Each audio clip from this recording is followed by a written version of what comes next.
Right, okay. Good evening, ladies and gentlemen. Thank you for attending. Thank you for attending this meeting of the Planning Committee on Thursday, the 7th of November. My name is Caleb Tomlinson. I'm the councillor for Vanbrugh West, and I am also the chair of this committee.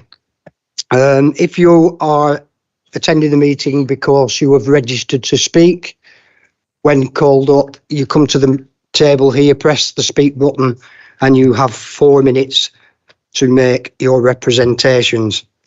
Voting will be undertaken by the electronic system, and the outcome of the vote will then be confirmed by our legal officer, Liz, once complete. I'll just begin with a little bit of housekeeping. If you've got mobile phones with you, please can you put them on silent or switch them off? We're not anticipating a fire alarm drill, but if the alarm does go off, there will be a fire in the building somewhere, and the fire exits are behind you. We all meet on the car park. Okay, if I can now ask everyone to introduce themselves, starting to my left and go round one by one. I'm Elizabeth Walsh. I'm the Legal Services Team Leader. Ben Story, Democratic Services Officer. Peter Gabbert, Councillor for Lotharcall, Member of the Planning Committee.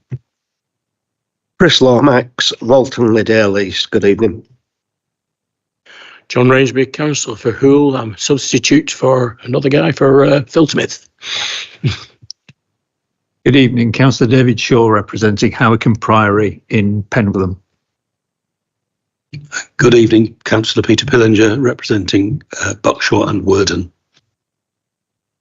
Good evening, Councillor Peter Molyneux, representing Samlesbury and Walton. Good evening, Councillor Hayden Williams, representing Leyland Central.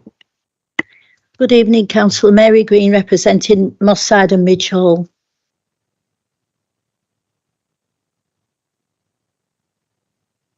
Good evening, Debbie Roberts, Development Management Team Leader. Good evening, Janice Crook, Planning Officer. Elizabeth Hindle, Head of Planning and Enforcement. Okay, thanks for everyone. Agenda item number 2, apologies, we've covered that. Thanks for standing in, Councillor Rainsbury. Okay, do we have any declarations of interest on any of tonight's applications? Councillor Williams.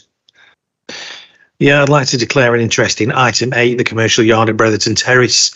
I called the application in and I will be removing myself from the committee, but I do reserve the right to speak as ward councillor and I will take no part in the vote.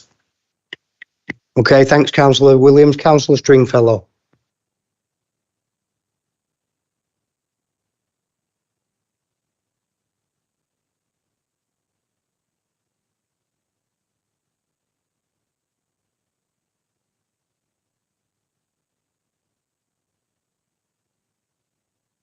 Is that better?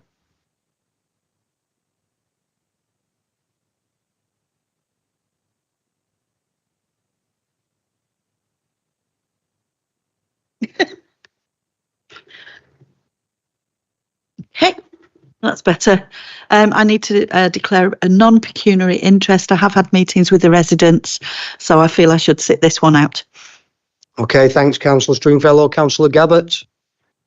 Exactly the same, Chair. I've had a meeting with the residents, and obviously I don't think the applicant would feel that would be fair to have a decision on that. So I would step out of the meeting as well.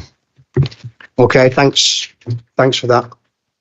Okay, I've read the minutes of the last meeting. I'm happy to sign those. If we could go to do I have a seconder? Thank you, Councillor Stringfellow. Okay, can we go to the vote on the minutes of the last meeting, please?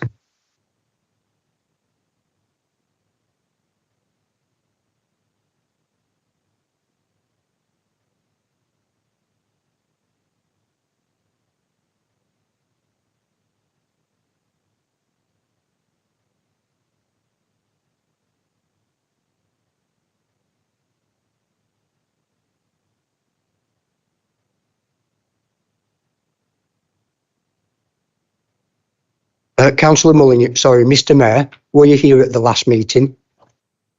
Or just abstain?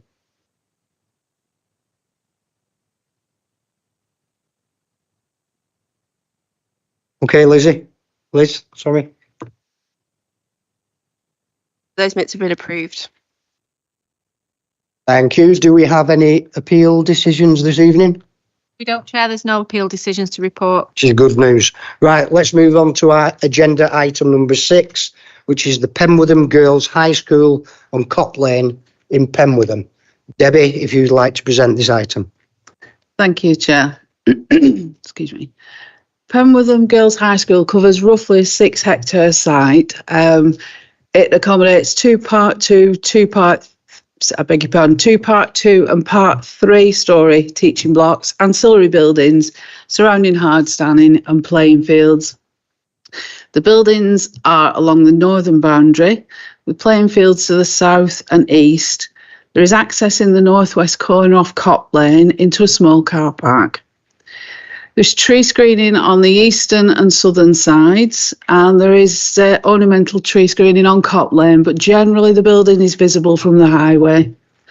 On the eastern side, we've got a maintenance access in the northeast corner off Alcester Avenue, which is a residential cul-de-sac, and a multi-use games area, a mugger, and playing fields along the boundary with these dwellings on Hill Road. The Hill Road dwellings are screened by dense woodland. The playing fields primarily lie south and extend towards Poplar Drive, which is this one, along the southern boundary, southwestern boundary. Council-owned Hurst Grange Park extends along the southeastern boundary and again is screened by woodland.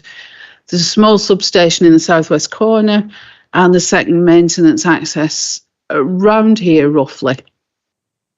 On the west-hand side, we've got properties, traditionally styled dwellings facing the playing fields, and a 3-storey new apartment block which faces the school and the car park. Okay, so the proposal is for a replacement school with new sports facilities, landscaping, followed by demolition. The old school, if you can see there, is shown as a red dotted line. The brown square in the corner is the mugger, and that'll be maintained. The existing access will be used. It will be reconfigured slightly to give a bigger car parking area. At the moment, there are 65 parking spaces and large vehicles can manoeuvre, but it's really difficult and there are no designated cycle spaces. The proposal will increase that by 20 spaces to 85. That includes staff mobility, 10 taxi drop-off bays and 30 cycle spaces. 3 of the spaces will have electric vehicle charging points, but another 16 will be wired in with infrastructure for future provision. The larger car park, the new one, is designed to accommodate coaches, buses and special or accessible student transport. There'll be secondary access towards southwest corner here, which is also proposed as a temporary site compound. The school will move southwards in its site. The old will be demolished when it's completed and this area replaced with playing fields. The mugger on the right-hand side, as I said, will be retained. Currently, there are no time restrictions on that mugger. If approved, we would ask for a condition to control the hours of use, which would assist with amenity for Alcester Avenue. Hedgerow shrubbery will be retained and supplemented where possible.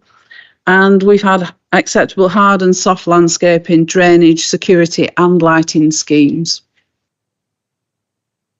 Okay, just going to the building itself now. The proposal is part 1, 2 and 3 stories in a quadrangle style arrangement, I should say, with paved areas surrounding. Brick-based sections, smooth clad upper sections with timber cladding to pick out some of the more strategic areas. Windows will be in a linear layout with pale clad surroundings, and it will be built to Department for Education Sustainable Construction Standards, and that's higher than expected by South Ribble policy. Materials are robust, durable, allow for reduced maintenance in the long term, but would respect the character of the wider street scene. Staff numbers are expected to change from 72 full-time equivalent to 92 full-time equivalent. The design also allows for future out-of-hours community use, but that is subject to the school's own use, management and security requirements, and I'll go into that a little bit more later. Okay, there are just 4 slides to show you very vague phasing arrangements. Roughly, if we go from top left, phase 1 will be up to around August 2025. Site will be segregated from the main school, new gated access onto the temporary Hall Road, which is this on the southwest corner, and the site compounds erected. Now they're well away from school and from residential.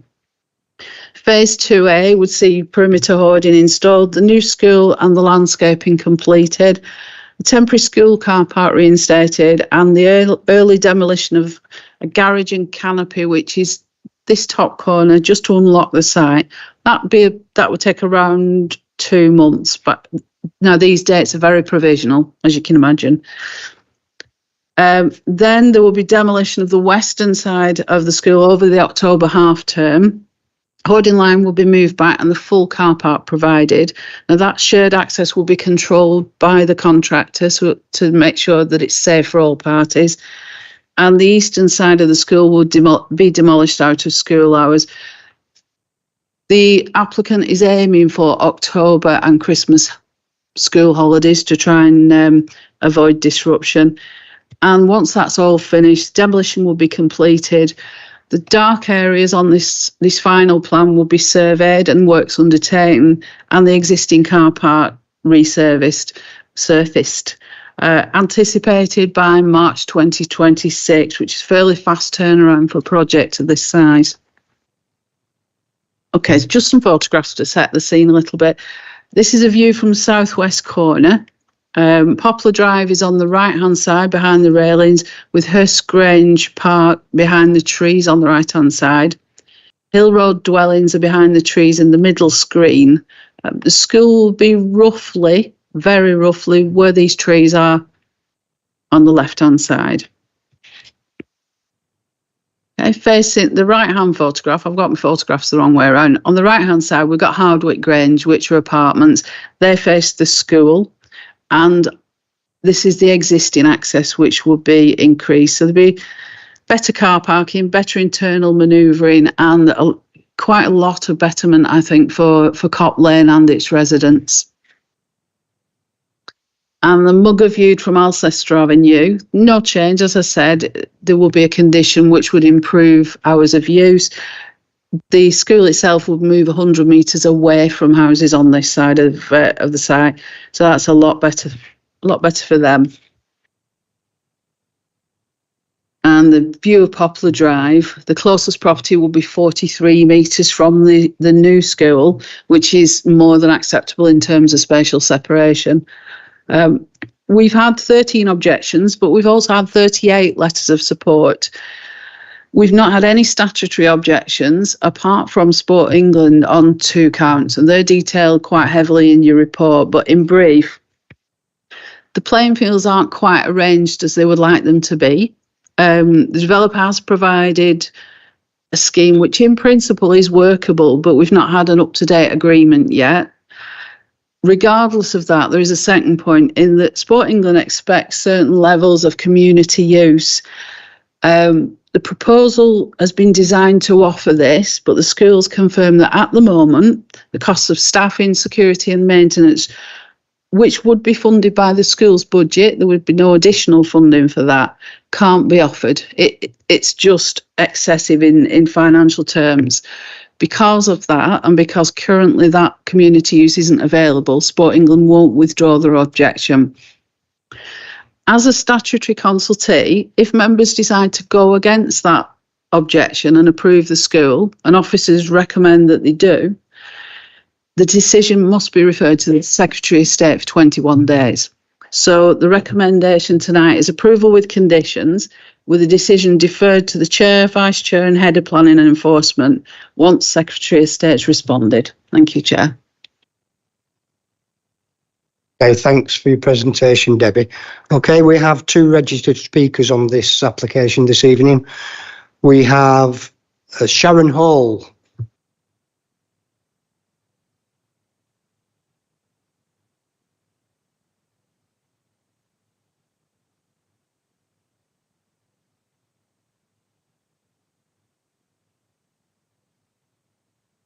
Is this Oliver Corbett? Right, are you speaking together or separately? We're going to be speaking together. I'm just going to introduce Sharon, and then Sharon's going to make the speech. I'm just going to be there to introduce. Okay. If that's okay. All right, so there's 2 of you, so you've actually got 8 minutes. We're only going to speak for 4. Right. We assumed it was 4 for anybody speaking, so that's what we're going to Okay, you won't be going through on YouTube because you didn't press your speak button. It doesn't matter, it doesn't matter. Thank you. Okay, Oliver, if you'd like to introduce Sharon for us. Yeah. Good evening, councillors, and thank you for the opportunity to speak. And thank you, Debbie, for your report and presentation. My name's Oliver Corbett. I'm the planning consultant supporting the applicant Department for Education, supporting Penwortham Girls High School in this application today. Sharon Hall is the headmaster at Penwortham Girls, and he's going to speak in support of the application this evening. Thank you, Oliver. Good evening, and many thanks for inviting us along to talk about a very exciting prospect for our school. My name is Sharon Hall, and I'm head teacher at Penwortham Girls High School. I'm very proud of our school, the commitment of our staff and the achievements of our students. In May this year, we were once again recognised by Ofsted as an outstanding school, following a very rigorous evaluation of the education we provide. Our ambition is that the learning and working environment we provide matches the outstanding experience we offer, and we believe the ambition will be realised with this new school building. As a school, we're committed to giving every student the best experience we can to support them to develop as individuals so they can in turn contribute to their communities in line with our 6 school core values of compassion, dignity, ambition, curiosity, resilience and social responsibility. This year marks the 70th anniversary of our school, and the building we currently occupy was built with a vision of 1954 in mind. However, as education has evolved over the years, it is evident that certain aspects of our school need to be modernised to provide students at Penwortham Girls High School with access to an ambitious curriculum and a diverse range of personal development opportunities. In collaboration with B&K, we've worked together to propose a new design that will meet the needs of our students and ensure a bright future for our school. This project represents a wonderful opportunity for our school and will provide current and future students with access to up-to-date and innovative facilities across the whole curriculum. For some time, we have battled to provide this experience with out-of-date facilities that were designed for a different age and have no consideration for sustainability, the learning experience, modern methods of teaching and learning, and the impact on the environment. The proposed new building will allow students and staff to access a more comprehensive layout to the school where curriculum areas are grouped together. We currently have small classrooms, no sports hall, very narrow corridors and curriculum areas that are spread around the school. Following our collaboration with B&K, we are presenting a design that will give the school all the facilities it needs to enhance the student and staff experience. We will have a sports hall, specialist SEND areas, including a sensory garden, increased social dining areas, larger circulation spaces, and specialist practical areas designed for modern ways of teaching. The new footprint is more efficient and will allow and support our safeguarding priorities for both indoor and outdoor student activities. The proposals you are considering today are an opportunity for you to secure the school for future generations. In short, the regeneration will deliver a more sustainable and efficient school building where we are better able to match our mission to provide articulate, questioning, tolerant and independent women for the future. The proposals you are considering today are an opportunity for you to secure the school for future generations of South Ribble girls. Many thanks for listening. Thank you. Thank you, Sharon. And we are available if members have any particular questions. We do have some consultants from our technical team if there is anything they'd like to raise. Thank you very much, Chair. Okay, thanks very much indeed. Thank you for that. Okay, I'm going to open this up to committee.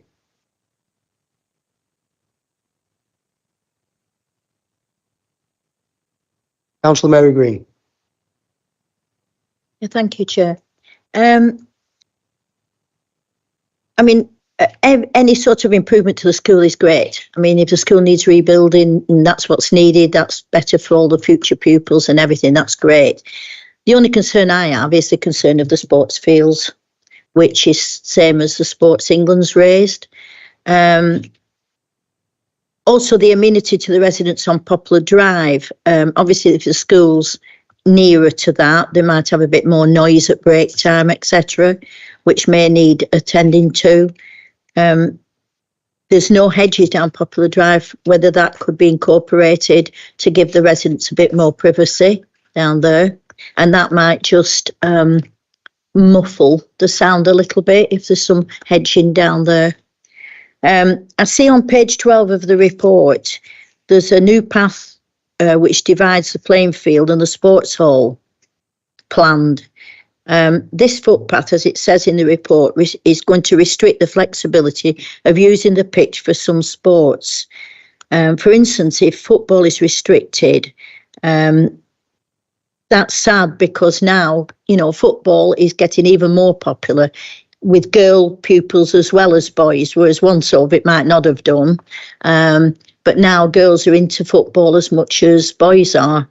So I feel it's a bit sad, and that's probably why Sports England has assessed that the loss of 700 square metres they put down of playing field land, and this, on the exception for Sport England's playing fields policy, they've put that, which means a loss of facilities for the local community as well, which is sad. You know, we're short of football pitches in the borough. So I think that is a sad issue. So I'm really with Sports England's objection to this proposal because the lack of local community access and the fact that football is restricted. And it shouldn't be, although I know you've put other things, other games in and running tracks and things, but the lack of football in the present day, which is getting more and more popular for girls, I think is a shame and needs addressing. So whether that can be addressed, whether we can defer this decision till more things are looked into as to whether you can improve this or not, I don't know. Thank you, Chair. Yeah, Debbie, would you like to come in on that? I would, thank you. Just to clarify a few points, Councillor. Yes, Sport England, the comments you've got are the current Sport England comments. What isn't in the report is that the developer, the DfE, with officers with Sport England, have been working on alternatives. There is almost in principle, yes, but we haven't got that yet, and so I can't give that to you tonight. As far as I can see, it is doable. But what doable means, that isn't something I can give you tonight. Community access, even if Sport England are happy with that, and the design of the scheme, the facilities, the changing rooms are all designed to provide access, and that may happen in the future, it is always at the behest of the school. The school has to manage it, the school has to pay for it, and that's at the behest of the school. But this facility could accommodate community access in the future if needs be. Planting and separation on Poplar Drive. We have spatial separation standards for houses to houses. They're 21 metres. Whilst it's not for schools to houses, it's a good basis to work to. And I think I said the closest house would be about 45 metres, so it's double what we would expect normally. You can see on this plan as well, it's only slight, but between Poplar Drive and the school itself, there is landscaping, so that will be added to, and we'll get the detail of that. In fact, we've got the detail of that, haven't we? And that's on the plans conditions list if you were to approve it. So everything's been addressed. I just can't give you the final until Sport England give that to me. And regardless of, even if the school pitch bit is fixed, they won't withdraw their objection because of the community use. Okay, thank you. Thanks for your advice, Debbie. Councillor Williams. Yeah, I've been looking at this as well over the sports field, and obviously looking at, we've got 35,000 square metres at the minute, and we're losing 716. Effectively, it's 2% we're losing on the field, which is virtually nothing. As it stands at the minute, am I right in thinking that the community use that isn't community use at the minute? Right. Okay. So the situation we are, if we approve this, is we're exactly the same. The school has always existed there. We're not talking about a new massive building that's in that particular area. It's on the same plot, so that effectively the residents have lived with that school who have either moved there or been there for any length of time. They've known a school has been there, and it's always been there. In fact, what we're actually doing is improving the access, improving the parking, improving the going to and leaving school access and everything else, plus the fact that the students are getting a brand new school, which is up to date, which is with a modern curriculum, modern facilities and everything else, which will enhance their education. Now, notwithstanding the Sport England thing, I think I am very comfortable with having this new school there and the policy that the planners have actually taken on this. And then obviously the Department of Education are all for this as well. It's not just one particular person. This is a whole group of statutory bodies that want this to happen, and I don't think we should get in their way. So I'm quite happy to propose approval based on what the planning officer's recommendations are. Okay, thank you for that, Councillor. Councillor Lomax? Yeah, I'm quite happy to second it. At the moment, there is no community access to the pitches, and that's the only thing I can see that's holding this back. And I don't do the maths as well as you, Councillor Williams, so I believe you when you say 2%. Councillor Shaw. Thank you, Chair. The one comment that was made about could we have more muffling down Poplar Drive, I would just remind everybody that the other side of Poplar Drive, which is a one-sided drive, is the football pitch in Hurst Grange Park, or what used to be the football pitch in Hurst Grange Park. There's no restriction on anybody running up and down on that one. I know girls can be quite loud when they come out of things when they need to, but that's not the issue. It's a playing field at the moment. They can run around it as much as they want. I have had the opportunity to see some of the detail of these plans, layout of the school on the different floors, or the proposed layout. And the facilities are far and away an advantage to the school, to the future pupils. I understand that whenever you have somebody moving a big building, and it is a move, it's a new building and then they drop the old one, there will be people that will think that's a bit nearer to me. 44 metres, it used to be 200 or something, I don't know. So there will be some concerns about that. But you can see the balance with this, that there are a number of individuals in houses around that site, around that corner of that site, who will have concerns against all of the parents of not only the current pupils who may have some concerns about what happens while it's going up and dropping the old school, but for future generations. And I think this is a huge opportunity. If they've the funding to do this, I think we should give them every opportunity to do it. So I'm with the side that says we'll wait and hopefully get the nod from the Secretary of State and get this put in place. Okay, thanks, Councillor Shaw. Do we have any other proposals? Councillor Mullinor. Yeah, thank you, Chair. Could I just have some clarity on, we talked about there was maybe a workable plan, but you've not got it yet. What's your view as an officer? Do you feel that there will be a workable plan? Because as has been pointed out, they are losing some land, but as I say, it isn't a great deal in relation to the overall size of that. But nevertheless, if there is a workable plan that can be done, that makes life a lot easier all round. I just wanted your view, really. Yeah, Chair. I can't give an opinion on a future plan. Anything I bring to you has to have been through public consultation, and that hasn't, because they're still working on it. But from what I've seen, it is possible, and the applicant, the DfE, have agreed to work with Sport England to get the best scheme. That will come back to us, not necessarily to committee, but as part of a discharge of conditions application in the future, possibly, for us to agree to that with Sport England. But until there is a final scheme and it's been through public consultation, I can't present that to you or give you an opinion on it. I'm sorry, Councillor. It is possible. Okay, thank you for that. From my point of view then, if that is the case, the fact that they are looking at other alternatives suggests that they maybe will come up with some kind of a compromise. I think there's a lot more pluses than minuses to this application. And my thoughts at the moment are I would be in favour of going forward with it. Okay, thanks, Councillor Molyneux. Do I have any other proposals other than approval? No. Okay, can we go to the electronic vote then, please? This is for approval of Penwoodham Girls High School.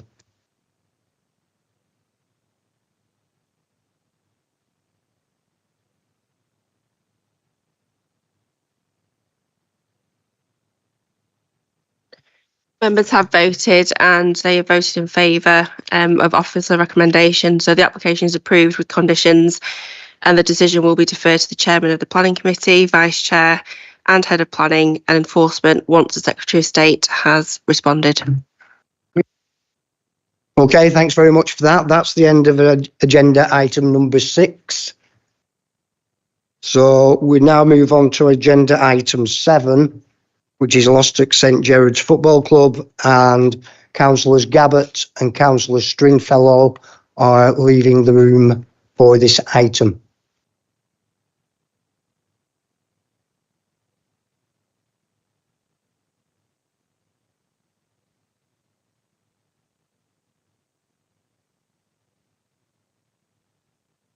Okay, Janice, over to you.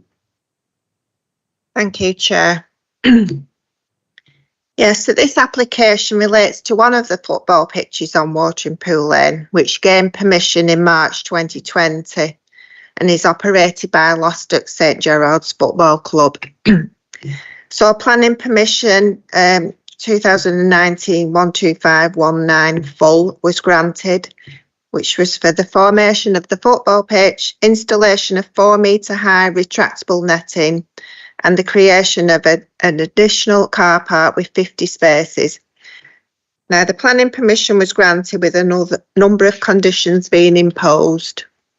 So this current application proposes the variation of conditions 3 and 4 to extend the hours of use of the football pitch, Monday to Friday 17:30 to 2100 hours, Saturday and Sunday 9 to 1800 hours, and the associated car park 1700 hours to 21:30 hours, Monday to Friday, and Saturday and Sunday 8:30 to 18:30. So essentially this increases the weekday hours by half an hour each way, but also provides 2 additional days, and it increases the weekend use by 1 hour earlier and 4 hours later in the afternoon. So this slide just shows the location of the football pitch. So just to be aware, it doesn't relate at all to the northern football pitch. So the pitch does have residential properties on 3 sides, as this slide shows. And there's the potential for the increase in hours to impact on residential amenity, as it will intensify the use of, and the number of objections have been received. These are reported on page 54, paragraph 7 of the committee report. Environmental Health have also commented that in order to safeguard the amenity of nearby residents, they propose times and days of use are amended to allow the extra 30 minutes at the start but keep the same finishing time Monday to Friday, which would allow 2 extra days. But they consider Saturday and Sunday remain the same to minimise weekend disturbance to residents. Now, in response to the objections and environmental health comments, the applicant submitted a statement which outlines a number of measures to help mitigate impacts. These include, and you just bear with me please while I just read through them so you're clear what they are, because I had to pick them out of the document. So the barrier nets could be raised to 6 metres in height to enhance safety measures. The club have stressed they want to collaborate with residents to overcome any issues. That training sessions from September to March are off-site at an all-weather facility, not on this site. So for a 4 to 6 week period each summer, the entire ground is closed for pitch maintenance. The intention is to designate this pitch primarily as a junior pitch for use by under-18s, which are naturally played on smaller pitch, so further away from the site boundary. And junior football typically does not involve foul or abusive language. The club have clearly communicated through the committee to all members that trespassing into residential gardens is not permitted, and similar instructions will be provided to any visiting teams. And the club will act against individuals who break this policy. The club does encounter trespassing issues when the site's closed, so it's implementing measures to include the installation of security fencing and anti-vandal paint. The club will make every effort to remind all players and visitors in respect of foul or abusive language, and in line with the Football Association guidance, action will be taken if any inappropriate language from players or spectators occurs at the junior football matches. And the club commits that all players and managers will be issued with a code of conduct guidelines. The club actively promotes the Football Association guidance that the coaches should be the only voice heard by players, and that positive comments and applause from parents and spectators only is welcome. The club actively take part in silent weekends. All parents are to attend a course run by the FA which encourages positive comments from all from the sidelines. Parents and spectators will be restricted to the car park side of the pitch, so the furthest away from the residents. Signage will be displayed and all opposition notified to be respectful of the neighbours. So that's some measures that they've set out in the supporting statement. So objections have also been received in respect of parking, and this slide shows the access to the site off Watering Pool Lane, which leads to the car parking area. Now, this is the actual plan from the original permission. 50 spaces are shown on this layout plan. It was noted that a recent planning approval this year for the relocation of changing facilities appears to have reduced the parking. That's just something to be aware of. However, as part of the Morris Homes residential development on the opposite side of Watering Pool Lane, there was a 15-space car parking area provided by Morris Homes for use by the football club. The football club didn't seem to be aware of that. And also in the supporting statement, they provided some mitigation measures, advising that the club are working to become more environmentally sustainable and actively encourage players to car share where possible. That during peak traffic periods, such as game changeovers, the car parks supervised by club officials to ensure optimal space utilisation. And the club constantly remind members and visitors to adhere to local parking restrictions by parking lawfully and avoid obstructing the access of properties. County Highways have no objection to the proposal. So whilst all the points of objection have been duly noted, it's considered there's a balance to be made between the needs of the football club and the immediate amenity of neighbouring residents. And there are a number of points to consider. So the conditions only apply to the southern pitch on edged in red, with the original pitch having no hours of use restriction. The land for the football pitch was provided by this council to support such facilities.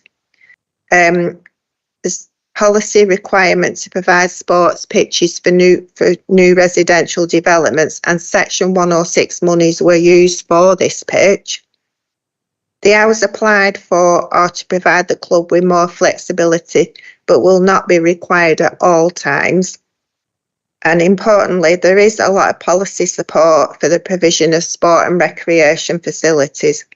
And the site is within the Central Park area and has been identified for recreational use for a number of years.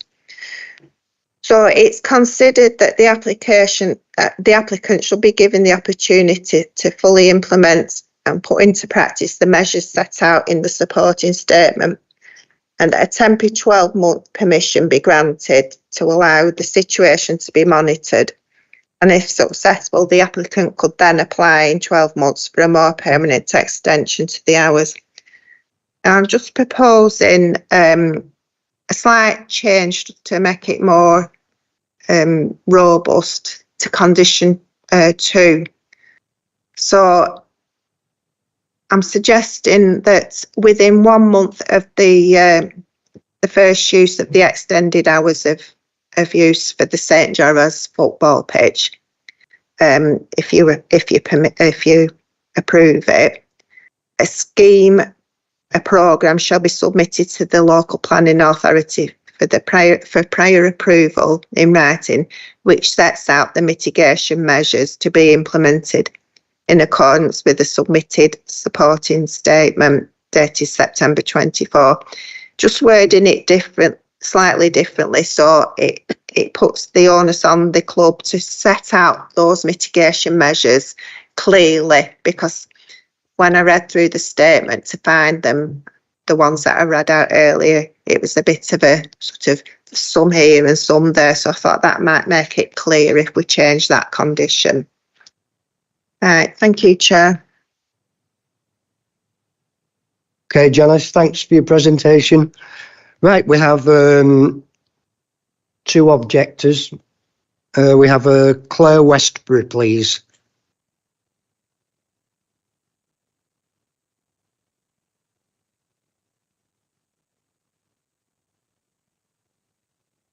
Good evening, Claire. If you press the speak button, introduce yourself, you then have 4 minutes, okay? So I'm Claire Westbury and I live on Ampleforth Drive, and I'm here representing myself and a number of other residents.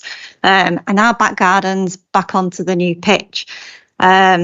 The main objection really is with regards to noise levels, which we've been struggling with over the past spring and summer months. So during those times, the pitch was in use at times 7 days a week, midweek and later into the evening, all day Saturday and Sunday. So we've had a bit of a taster of what it'd be like. So I don't mean to sound petty, or when the lads are playing football, it tends to be older males that are the issue. Kids, we don't have any issue with, or girls playing the football, it's just the older males. So it's like having, if you're in your garden, someone screaming down your ear hole because he's obviously the football match and supporters. So thrown in with that is like loads of swearing, and it's really difficult to cope with. So if you just want to spend time in your garden, you find yourself having to go in your house, shut your windows. So sorry, I'm not very good at public speaking. So during the summer months, you want your windows open. We find that we're having to shut them. I've got 2 kids. You can clearly hear what the footballers are saying. So I just say, we just ignore it. We don't say those words in our house. My point is that in order, they've got every right to use the pitch, and we have to accept that they're going to have matches and lads get passionate about football, but for us, it's very difficult to have that for prolonged periods of time. So my point is, really, if the proposed extension goes ahead, there's no respite for us. So what we want is some compromise, like to meet in the middle, so that it gives you sustenance to tolerate that level of noise and do other things, just knowing that you've got a few hours in the afternoon or one evening a week or a few hours to have a bit of respite from it. And if our garden's backed onto a park or something and it was that loud and swearing to that extent, I'd be on the phone to the police and it'd be classed as antisocial behaviour or a public order offence. And I know I appreciate it's not the same scenario, but all we want is to work alongside the club to find some middle ground, because we know we've obviously got to live alongside each other. The other issue is, with regards to footballs coming over. So we've got a collection of footballs in our garden, and there's inadequate fencing at present. So we want a higher fencing, whether it's retractable. I don't know what that looks like, but we've got, you want to sit in your garden and you don't want the fear of being brained by football. And worse still, I've got kids and, I don't want them getting hit by it because they're professional heavy footballs. So I have spoken with the chairman, Phil. He said he'd have a word with the lads about the language, which we appreciate. But there's only so much that's within his power to do. It sounded really good what Janice was saying, but it's just not it's not put in action. There's no one to police it or monitor it or see, oversee it. Sorry. And then the other issue is when they're packing away at the end of matches and what have you. Obviously, the lads want to celebrate. It's the nature of the game, which we understand. And, we're not anti the club, anti-football. It's just when you come in from work to 9:30 at night, that they play the music loud when they're packing away. And it just gets to the point that you've got no time to spend in your garden. I find myself sitting in the front garden trying to ignore it and tolerate it because obviously they've got the right to use it, but we've also got a right to have some time out in the garden. So I just want there to be some compromise and hope there can be some middle ground. Okay. All right, Claire, thanks very much for that. Thank you. Do I go on? Yeah. Okay, can we have a Tom Cullen, please? No, Tom, if you come... Oh.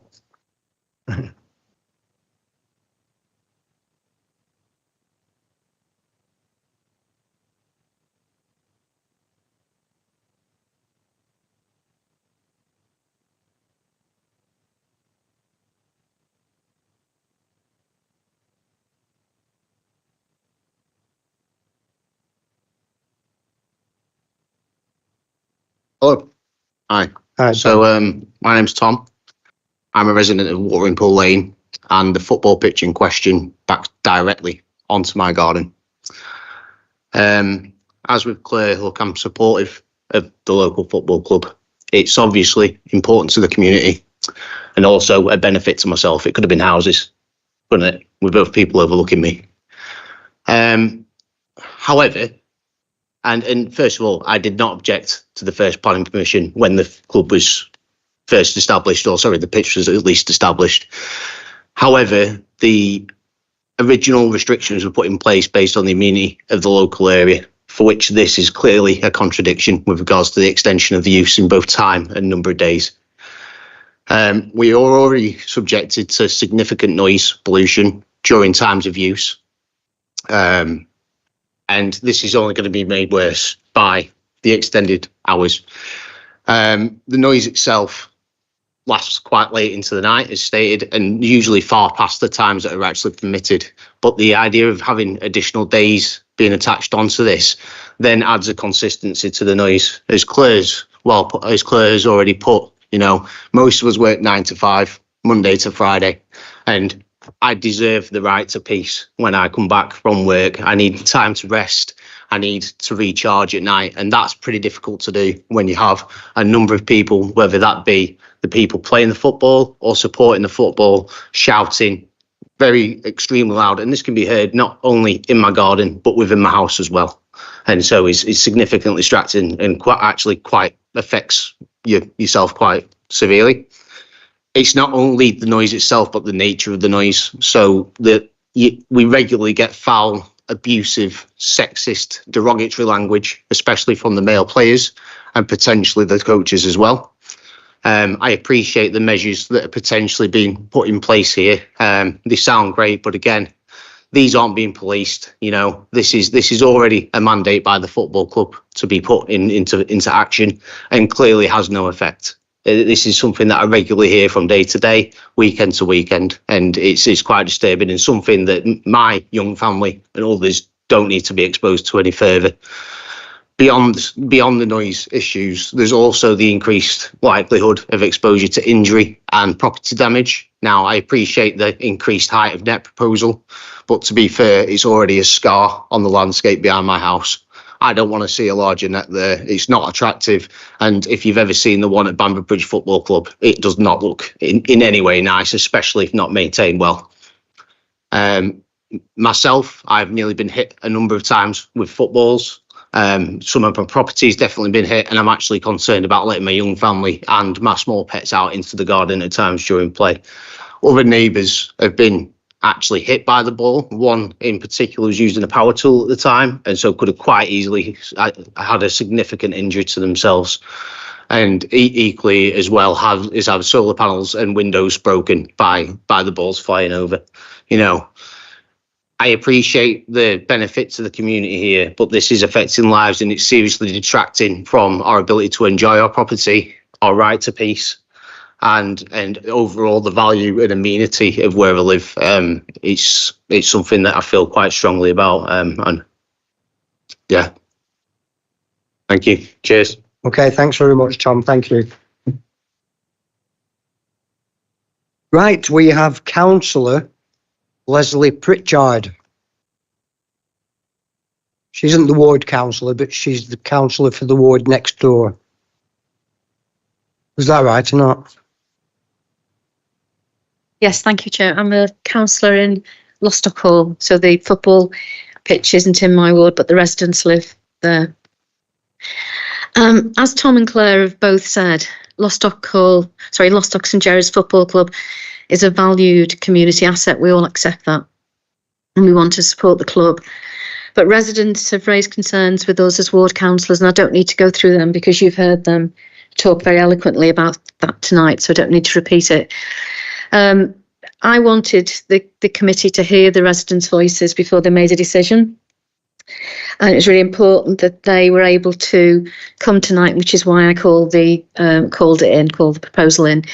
And specifically, and again, I won't repeat what Janice has said, but the reason I did that was regarding policy 17 of the Central Lancashire Core Strategy and the National Planning Policy. So that was my reasons for calling it in. I won't say any more because I think the residents have said everything that needs to be said.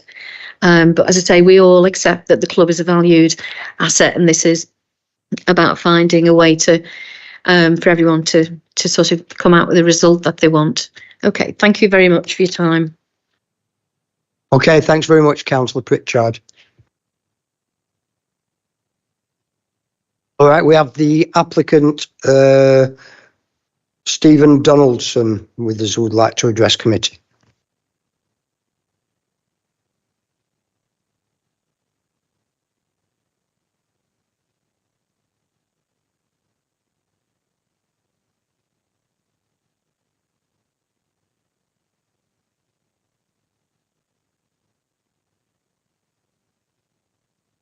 Good evening, councillors, and thank you for seeing the club this evening, and thank you, Janice, for your rather detailed report into this matter. I want to start by saying Lostock St Gerard's is a community club. We're based within the community. We take an active role within everything that happens within Lostock Hall. We take part in the carnival. We organise events for the local community, and we do understand that we do have neighbours. And we've listened to the neighbours, and we've listened to some of the things that we've heard through the objections that we've seen. You will have all read the document that we've put together that's given some mitigating actions that we propose to take. So if I can just take some time to talk through some of those this evening. Some of the comments that we've heard from the residents this evening is around bad language, particularly adult football. What we've aimed to do with what we refer to as pitch 2, which is the pitch in question, we've aimed to make that an under 18s only pitch. So we've moved adult football away from that pitch, and that will remain on our main pitch number 1. So we're not proposing that we use pitch number 2 for adult football for anything over the age of 18. 50% of the teams that use the pitch in question will also play on what we call a 9v9 pitch, which is inside a normal 11-11 pitch. So it's a smaller pitch, so it's further away from the properties. We have acknowledged the fact that the netting, when the netting was first erected as part of the development, the club actually requested and said we want 6 metre high netting, and it was deemed at the time that 4 metre high netting was appropriate. We have said we're prepared to raise that netting to 6 metres, and I do take Tom's point that it is unattractive, so we will put in place that it is lowered and raised before games, so it's taken down, so hopefully that does aid that sort of side of things from there as well. The other thing that I'd like to draw to committee's attention is around the timings. So the timings we've proposed are worst case scenario timings. So if I was to look at those timings that are in place that we've requested, some of them are very unlikely to be used. The busier periods of time will be Tuesday, Wednesday, Thursday, as they are today. We don't currently have a team that trains on a Monday or a Friday evening that would use that pitch when it's in operation.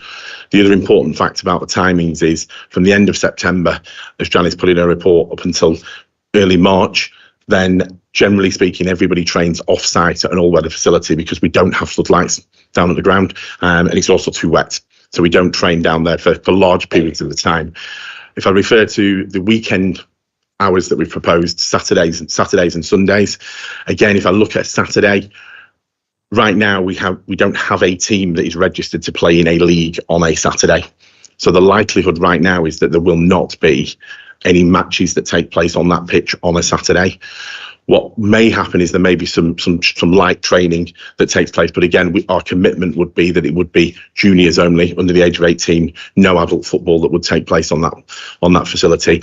The Sundays is quite important to us for the timings because some of the leagues that our teams play in. So, for example, 50% of the junior teams at the club are actually girls football. So they are ladies or girls football, and quite a few of them in the South Ribble area, in the central Lancashire area. Some of you may be familiar with the Central Lancashire Football League and things like that. There isn't a girls' league. All of our girls currently play football in the Polton and District League, and the kick-off times there are specified. So one of them is a 9 a.m. kick-off, which is why we've asked for the kick-off time to be where it is. We don't really get a choice at that. What we've done at the minute is since we've started these discussions, we've moved all of the teams to play away games. So right now I'm getting a bit of a kick in from parents on a regular basis because they're all playing in Blackpool most weeks and they're not playing locally. But that's something we've tried to do because we do want to work with our local community, and we do understand the frustrations that people see. And again, if I take the points raised tonight about how can it be policed, this is the police.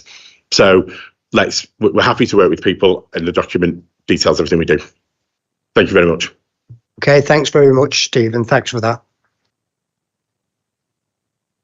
Right, okay, we can now bring this application into committee.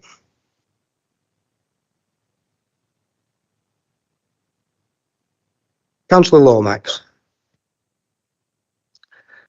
You don't have to stay there, by the way. You're not in court. Yeah, you might feel that way, but I'd like to thank Claire and Tom as well for coming along to speak, and I really do understand your concerns with adult football. It's difficult because I was around when we actually managed to find the money to get the pitch and put it together, and I know it is a great community asset. I'm listening to what you're saying about the pitch moving, and it is going to be hopefully just for younger football. I would like that guaranteed. I think it is a brilliant community asset. I would like to see it more, but I understand your issues in regard of that. And I like sitting in my own garden. I've got a school at the back of me. I knew when I was buying it that there was a school at the back of me, but it burnt down and they moved it closer to me. With it, can we look at the times, maybe of a weekend of instead of going 9-6, and I understand you've got a 9 o'clock kick-off, and I get that. Could we shorten the weekend hours, and because the community has said, they want to work with you, they understand what you're doing. I understand that it's going to be younger people rather than someone like myself who goes on to Bamber Bridge or the North End, where I would expect that, but there is community as well. Could we reduce the hours by a couple of hours on the Saturday and the Sunday?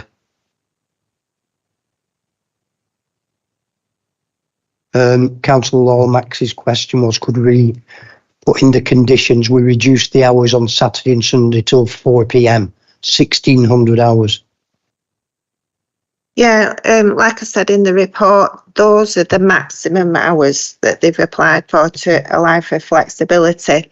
From reading the little table that's I've included in the report, and from what you've said, you wouldn't be using it past 4 o'clock anyway. So we can certainly change the condition to that.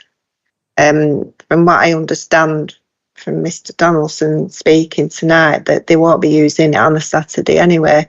So it's mainly the Sunday. We can change the condition, but the idea of my recommendation for the temporary 12-month period was for them to give the opportunity for them to put into practice all these measures that they've outlined. And then if they've been successful, obviously we'd know that by the amount of complaints and objections. They work with the residents, is that necessary? It's one of those, it's... Councillor Lomax. If my proposal isn't necessarily necessary, why have we got Saturday down that they might play when they don't play? Yeah, like I say, it's for the flexibility. I mean, we can certainly look at changing the hours, but given that the recommendation is for a temporary period, what I'm saying is, should we go with what they've applied for and see how it pans out over the 12 months and see if they work with the residents and whether there's an improvement to the residents? But you still want to change the hours?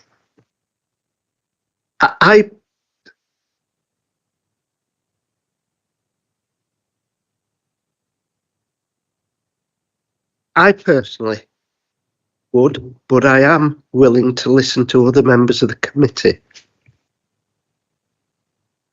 Councillor Pillinger. I note on page 56, you got 57, you got the table of possible uses, but you've also got the recommendations of environmental health. And I wonder why the recommendations of environmental health seem to be effectively ignored in your proposals. Not that I've ignored them, it's just that it wouldn't work for the club. And again, it goes back to the recommendation that I've made is to try these hours, extended hours out for a temporary period and give the club the opportunity to put into practice all the measures that they've set out that they're going to do, and then reassess the situation after 12 months. Council. Yeah, what we've got here is a balance of people's recreation. We've got a larger number of people probably playing football, some of whom will be spectators, and whatever you do about the parents, you and I will both know that parents with their young people playing are going to swear, they're going to shout, they're going to make a lot of noise. And it's not just the fact that you've got younger teams that will make the difference. The spectators will still be there, and they will be nearer to the homes than the pitches are, irrespective, because they're not playing. But on what you've got on one side is the voluntary participation of the footballing community, imposing something on the people who live there, who haven't got the option to do anything except move away or be away from the time at the time of the thing. I looked. Sundays used to be a day where things were very different from the rest of the week. They've become a day where everything is goes, but still we limited our shops to a 6-hour period. And I really don't see why something like this shouldn't have the same 6 hours. So if they're starting at 9 in the morning, finishing by 3 in the afternoon. I take that's a proposal, Councillor Pillinger. If they were to second it, I would be happy to. Can you repeat the time again, just for me, before I second it? My proposal was that there's a 6-hour period that shops are allowed to open on a Sunday. So if you had a 6-hour period starting at 9 a.m, then you would be finishing by 3 p.m. Which should we extend to the Saturday as well for the benefit of the club? Is all I'm thinking. For the benefit of the residents, sorry, not the club. With it. I personally would second that, but I'd also like to extend it to Saturday as well. But I don't know if that works for the club.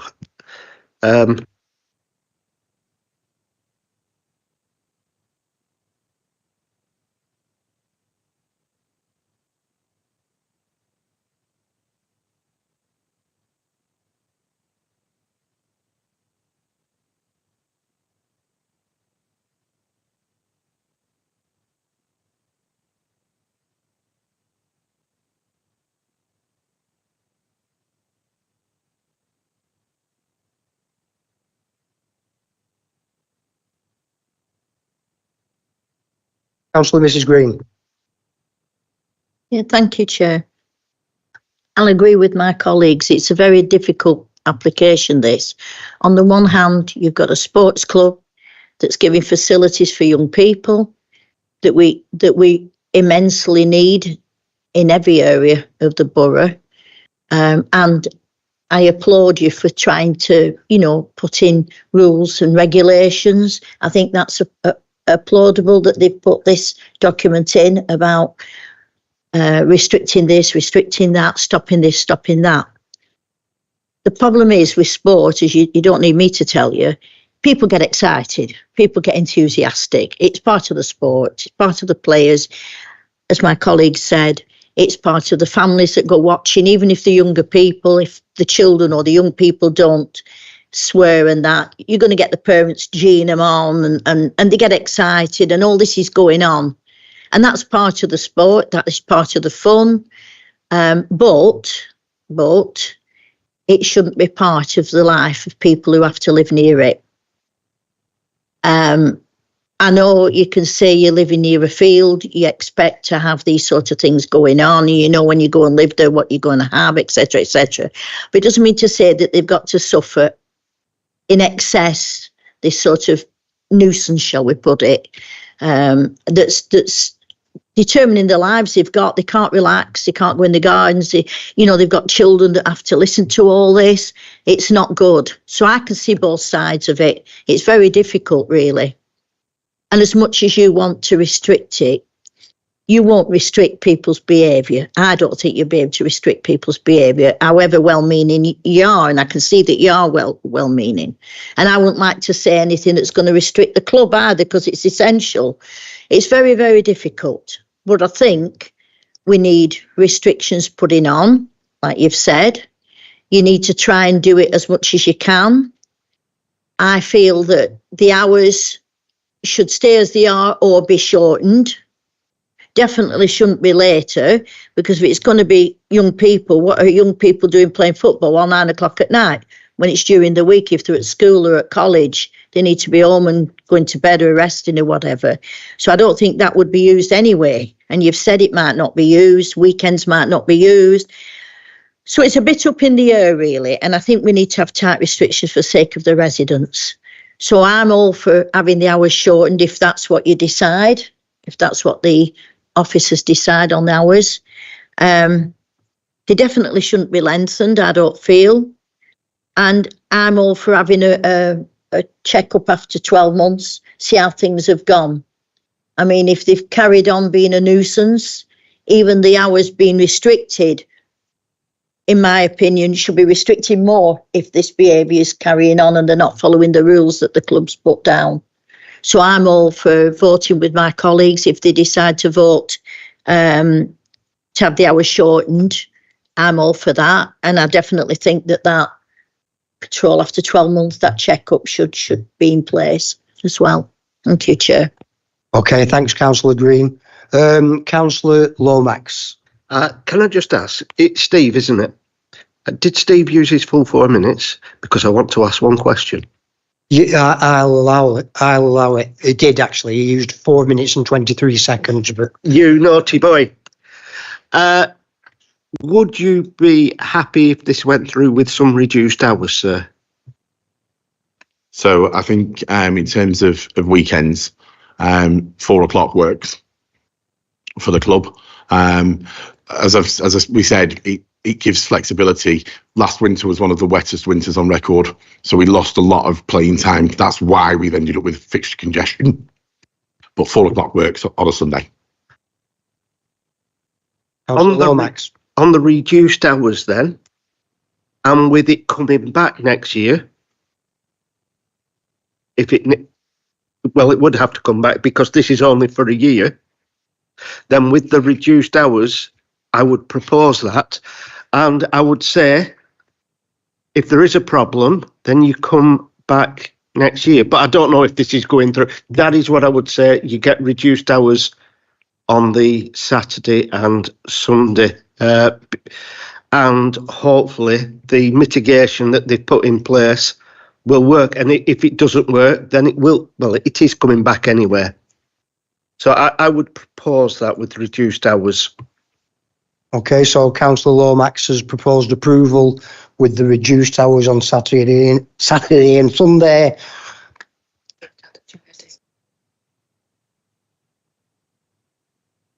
Plus the mitigation measures that Janice is going to, the new wording of condition what?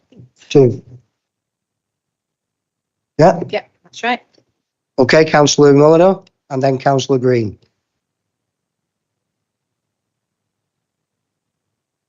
She did. Thank you, Chair. Can I come in? Thank you.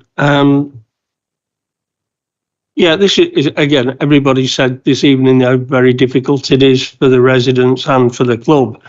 For me, as the officers pointed out, this idea of 12 months is in a way a compromise for both parties. It gives the residents a chance to, if they don't book their ideas up and improve things, then there's every chance that it'll fall. So it really does put the onus on the club, and the club are willing to do the best they can from that point of view. But at the end of the day, after 12 months, that will be taken away if they've not, if you've not proved that you can stop that noise and all the trouble and strife that's going. So I think that we are looking at a compromise. We've already got the situation where we're talking about slight different hours, as Councillor Lomax pointed out, and the club's agreed that. So I do think this is a bit of a compromise from both sides. The residents would have the satisfaction after 12 months. If it didn't improve, then it would be taken away. And it gives the club a chance to prove themselves. So for me, I would be willing to second Councillor Lomax's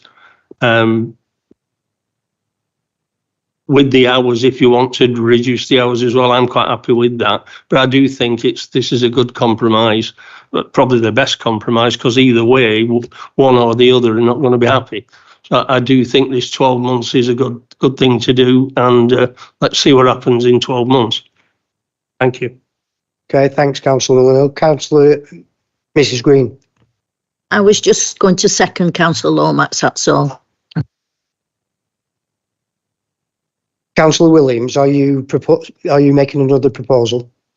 I'm not going to make another proposal. I was going to clarify the condition 2. So I think that's really, really important, that the mitigation measures, that if we go for this reduced hours, the mitigation measures are in place before any of this takes place. And I think that having that really tight on there is the biggest thing. And the fallback position will be where we are now. So I think it's the clarification of condition 2, which is the really important thing, as well as the reduced hours. Okay, thanks, Councillor Williams. Do we have any other? I just want some clarification on what the reduced hours are, because I originally said 3 o'clock. Are we now talking about 4 o'clock? Yes, we're talking about 4 o'clock.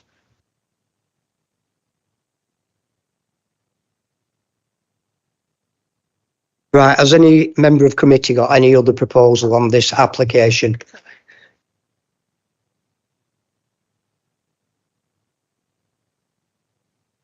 Councillor Shaw. Just for my benefit, my understanding of football season runs from and it has changed in my lifetime, but it used to stop somewhere around June until about August time, so that the summer you didn't actually have an awful lot of playing. Is that the case here? Yeah, as I mentioned in my presentation, one of the measures is that they don't play for about 4 to 6 weeks during the summer. The site closes, and they're doing the maintenance then. Through you, Chair, is it okay if I just do some clarification on the condition 2? So obviously, Janet has recommended an amended condition 2, but we would need the applicant to agree that verbally so that we can minute that. Stephen? So if you need us to read the amended condition out that Janice has got, and then we'd need your confirmation verbally whether you agree to that. Yeah, that's fine. Right, so prior to the first use of the extended hours of use for the St Gerard's sports pitch hereby permitted, a scheme programme shall be submitted to the local planning authority for approval in writing, which sets out the mitigation measures to be implemented in accordance with the submitted supporting statement dated September 24th. Also, I think it would be useful to include in that the agreed measures shall be implemented within, 1 month or something.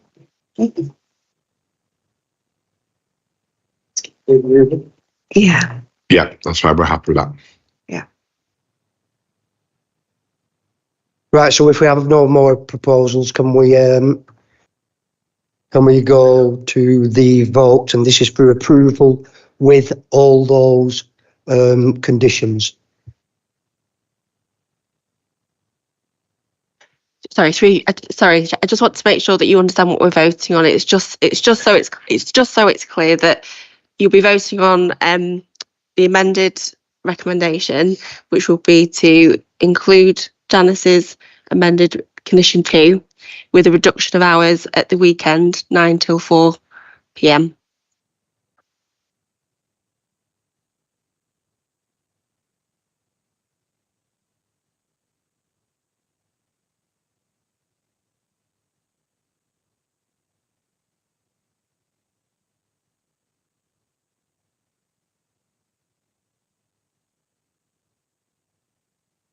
That's the vote complete. Liz, if you can give us the outcome. So members have voted in favour of the amended recommendation. Okay, thanks very much for that, ladies and gentlemen. If we were just here for that application, you can leave.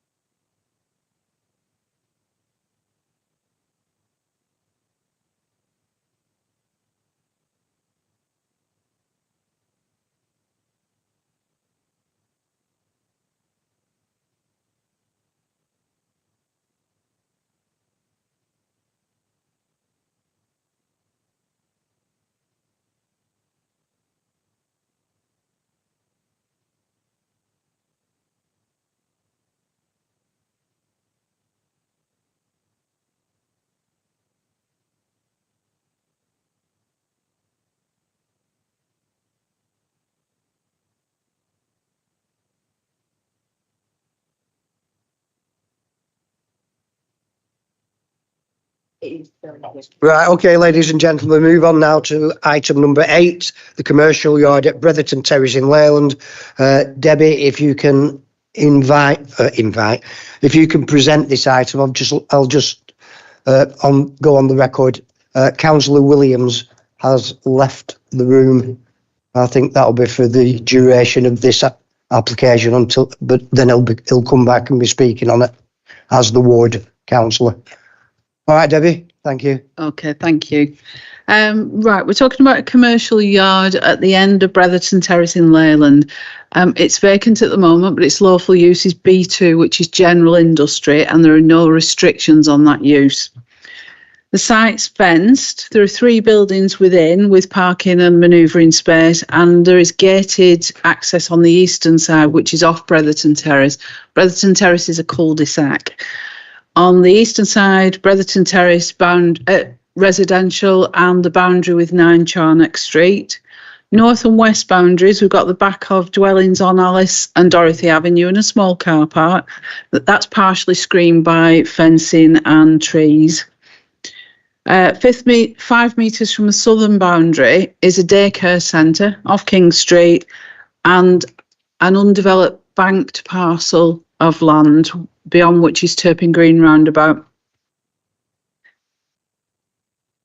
This is just the same site but viewed from the rear. So this is, let me get my bearings, Dorothy and Alice Avenue, the daycare centre here and Turpin Green roundabout up at the top. Access is just from here. The application is for change of use of the Class B general industry site to car wash and valeting services. As I said, it's vacant at the moment. It historically was a base for a painting and decorating company. There's 3 buildings. Building 1, which is a garage that faces the main access and backs onto Alice Avenue, that will be changed to a 2-bay car wash. Plans we've got suggest internal wall cladding, but we've not got any details. To protect residential amenity, if it's approved, we would secure that by condition to make sure. Building 2 will be retained as an office, toilet and waiting room. And building 3, which is currently a commercial workshop and a store, has been proposed for valeting and storage. There will be 4 full-time employees and opening 9:30 a.m. till 5 p.m. 7 days a week. Okay. This is a view from the site gates towards the end of Bretherton Terrace. Turpin Green Lane is, you can see at the end. Now this photograph was taken on a Wednesday afternoon, mid-afternoon. Okay. The residents use the northern side, the house side, for parking, which reduces the southern side to single file access. And as you can see, particularly as this is a midweek afternoon when most people are expected to be at work, the southern side's also been used for parking, which further restricts access, and there are no passing places on Bretherton Terrace when cars are parked. There is a small turning area outside the site gates. This is the opposite end of Bretherton Terrace, but it's partly been turned into a small garden. Regardless, it isn't adopted highway, so shouldn't be used as a vehicle turning space. There's a bollard on the right hand side and gates to number 7, so that restricts manoeuvre on this side. And if vehicles are parked on Bretherton Terrace, it's particularly difficult to negotiate. The turning area is this bit on the left. When I've mentioned that, it's only very small. Okay, this is the same view during my site visit. So you can see my car outside and the gates are locked, and you can see how constrained it is, considering the bollard is next to the right-hand side of my car, and I had to do a turn to get out of Bretherton Terrace. If vehicles approach when these gates are closed, it's difficult, as you can see, but possible. But if more than one vehicle approaches at the time and there are cars parked on both sides of Bretherton Terrace, it is likely that those cars will have to back up Bretherton Terrace onto Turpin Green Lane. Okay, we've got a view from the back, which is back and sides, which is Dorothy Avenue. There's no access to this from the site from Dorothy Avenue. We've had 7 letters of objection, but no statutory objection. Lancashire County Council don't object, but they only look at safety and capacity of the highway. They don't look at highway's amenity. When taking into account noise, increased activity, intensified site use and traffic generation on the tight access road, officers consider that there would be an unacceptable loss of residential amenity, and that's detailed in your report. However, it is a really finely balanced consideration. You've got to acknowledge that the site is a general industry site. It has lawful B2 use for any general industry, and that's 24 hours a day because of its historic nature. That could start at any point today without further planning permission, and that needs to be given quite a lot of weight in the decision. The proposed use could be restricted to hours to suit and to uses, so there is that benefit. On balance, we would recommend refusal because of the impact on residential amenity, as I've mentioned earlier and detailed in your report. But if members decide to approve, there is a list of conditions on Appendix 1 as a fail-safe, and they're fairly tight. Okay, thank you, Chair. Okay, thanks for your presentation, Debbie. We've got 5 objectors to this application, and I hope the objections aren't all the same one. So can we have Elaine Carr, please?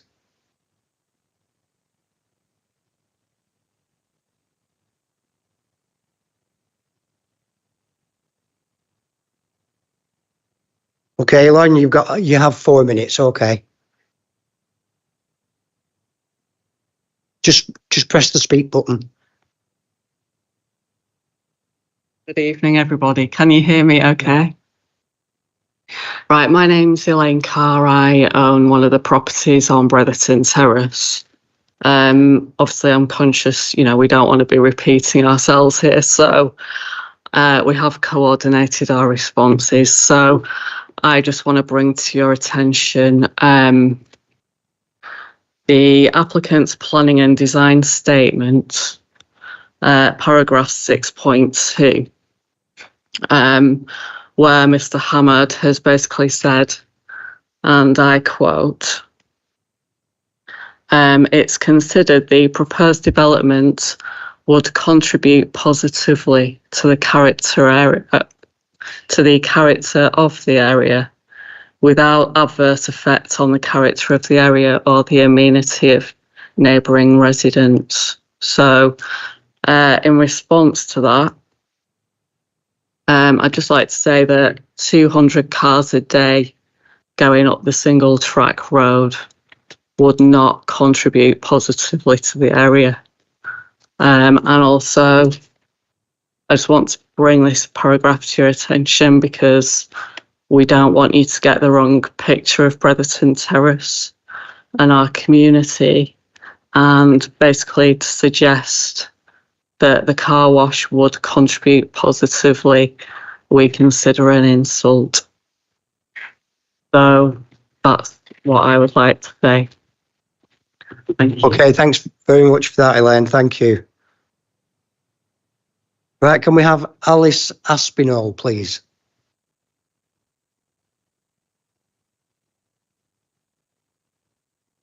Evening, Alice. If you press the red button, the speak button.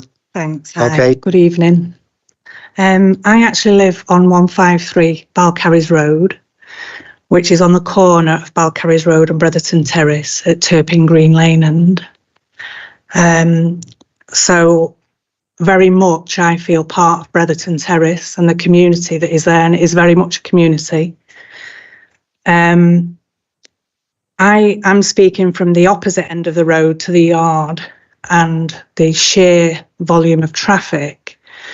Already at that end, because it's a busy main road and there are shops nearby and parking's at a premium and there isn't enough space for people to use the shops, people quite often turn into our road to do a U-turn. What you've got at the top of Balcarres and Bretherton is a double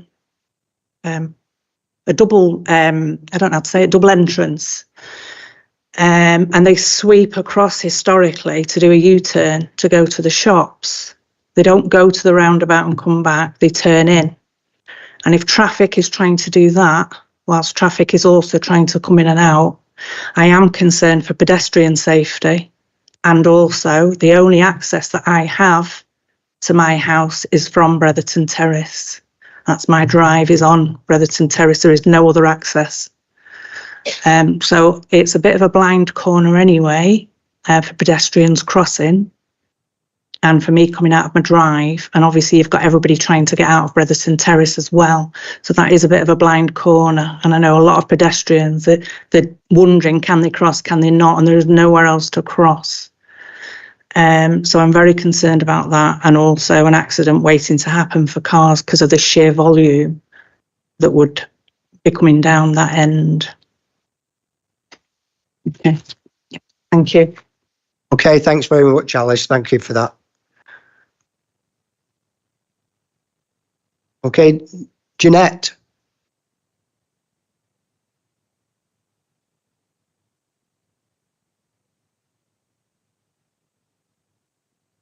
I'm Jeanette Stevenson from 5 Bretherton Terrace. As it's been said, the road is far too narrow for 2 cars to pass, and once you live there you realise when you turn into the road if there's something, you see a car, you wait. So that's just, I can't imagine what that's going to cause. And he's talked about having 16 cars an hour. And there's only one way in and only one way out. So that's 32 cars passing my window, and it's a terrace. I'm only feet away. And which ends at 256 a day, that would, if his numbers are right. We're also boxed in Bretherton Terrace by 3 major roads. You've got King Street, Turpin Green, Huff Lane. And they're very busy because we have shops, takeaways and the motorway. And if you probably looked from above, there are hundreds and hundreds of cars and wagons, circling us all day long. And the noise and pollution from that alone, never mind bringing what would be a major road, making our little terrace road into a major road, I just don't think it's fair. And lastly, the lady at the end, you probably saw it before, she's the only one with a garage. And her garage is right next to the gate post. So she's there, the gate post is, the gate yard is there, and it opens up right across the yard. So, and she's to back out to there. And that's all really. Thank you very much. All right, Jeanette, thank you very much. Nice to see you again after all these years.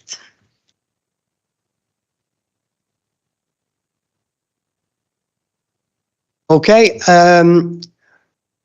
Pip Flynn, you're up next.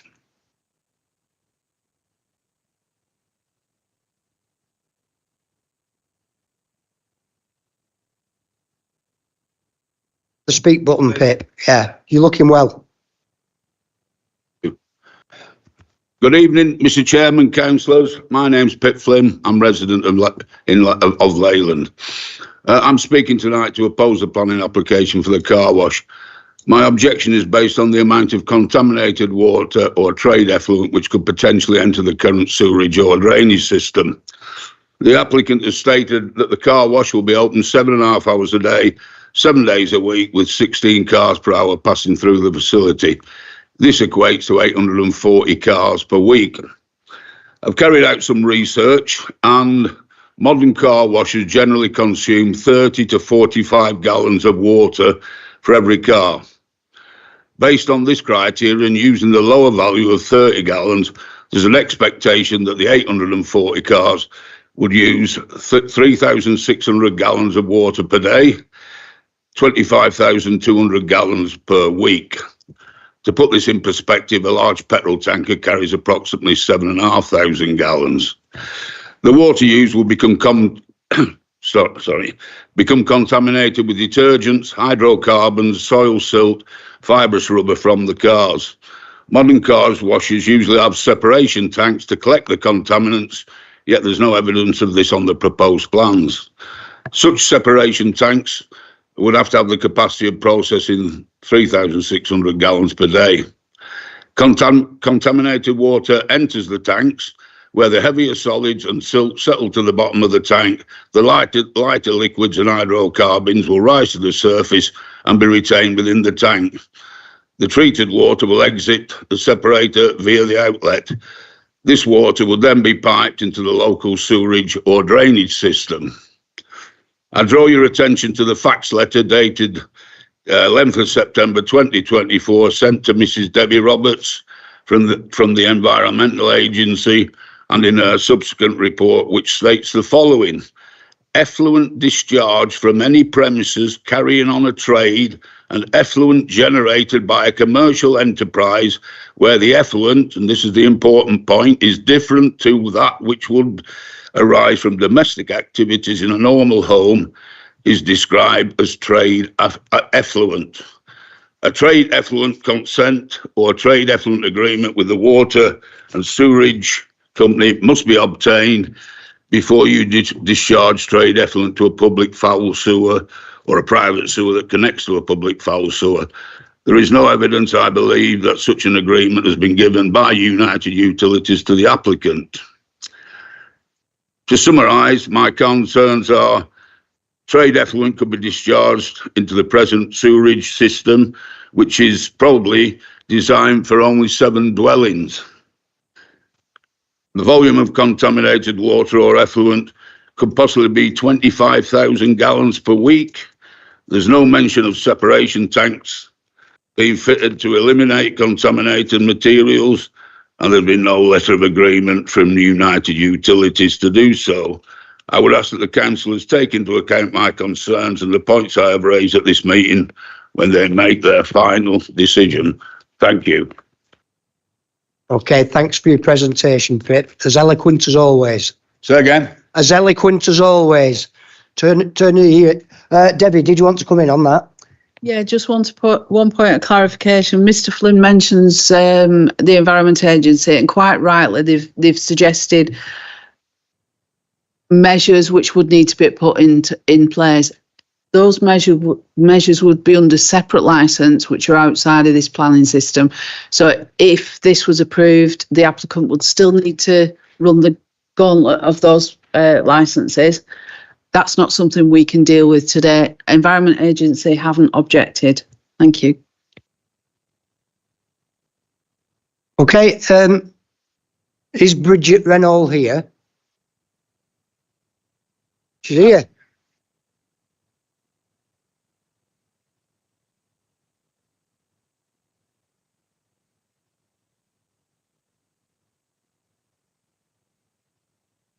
Have you come in disguise, Bridget?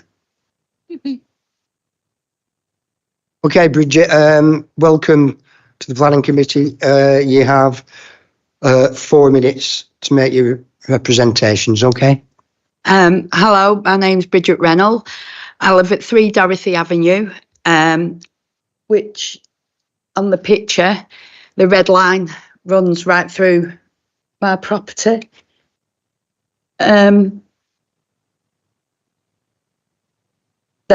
the red line, that's my property, the first one. I'm only a metre away from the main building. I've lived there for 20 years. I've lived next door to 3 businesses in the 20 years, and we work quite well together. It's been builders' yards, it's been a painting and decorators' yards, and it was also like a mechanic base. We all knew that work vans were coming for an hour in the morning to pick up jobs and an hour in the evening. They were the busy times. It was offices during the day. At weekend, it was completely shut, so family life could carry on, and we work quite well with each other. My main concerns are, I have a severely disabled son. 4 years ago, he fundraised a GoFundMe page himself, and he built a radio station in the garden, Skywave Radio, and he's been transmitting from our garden, which is a metre away from where all the noise is going to be, for 4 years now, quite successfully in Leyland and the surrounding areas. It will have to cease. We cannot work with the noise of the power washers, the generators. We will have to shut the day the car wash opens, and that is my main concern. I'm here speaking for Logan. And the impact that it will have on our family life at the weekends with the noise continuous outside. We're a large household. I have the 6 of us that live there, 4 grown-up children, but we all work during the day, Monday to Friday.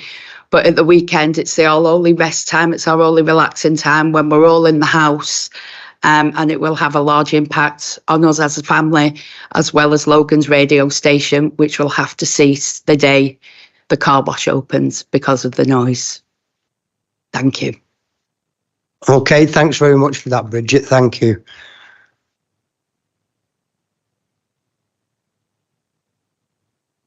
Okay, we now have the local councillor, Councillor Aidan Williams.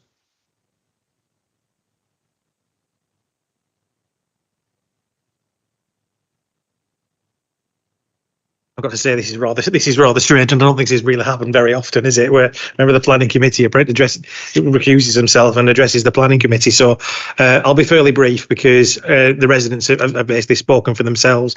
I'd like to thank them for coming, and it was the residents who asked me to call this application in because they wanted their say on how this development would actually affect them. As we've spoken about, there's a lot of noise issues here. Even though there's been some noise notifications inside the building and some car washing is supposed to be inside the buildings, power washers are inherently noisy, and as you can see on the plan, it's such a confined area. There's nowhere for the noise to break out. It reverberates around walls and things like that. And also washing indoors, I would assess with a power washer, I wouldn't have thought it's particularly practical. There's also potential for them acceptable amounts of overspray and surface water runoff. I know Environment Agency, you have been asked, but I've still got concerns about surface water runoff, especially in winter. It'd be very icy down Bretherton Terrace. You can't really de-ice it down there, and obviously some of that water could be contaminated as well, and it's spilling onto Bretherton Terrace and the surrounds. But the biggest thing is the highway amenity, and it's true the site can be used for industrial use, and it has been for a long time. But the people just with people coming to work and going to work, coming and going, and just deliveries, it's been lightish use. Turning this into a car wash is a huge over-intensification of a site to start with. And there's no separation distance between cars going up and down Bretherton Terrace, which is effectively a one-way street. And the cars are going straight past people's front windows. Access, as demonstrated, as Debbie's demonstrated, is very difficult for people coming in and out when the property is closed, and even when it's open, is exactly the same. When somebody's coming out of the site, nobody can get in. So, whilst it's commendable that a new local business wants to start up in Leyland, and I would support local business, this is entirely the wrong place for it. And I would suggest that this really does affect the residential amenity of the residents, and is contrary to policy G17 of our local plan. And that's all I would say. So I think the residents have said it for me. Okay, thanks for your presentation, Councillor Williams. Obviously, you can't vote on this application. Right, do we have a Sheila Wright, please? If you come to the table, press the speak button, and you have 4 minutes to make your presentation.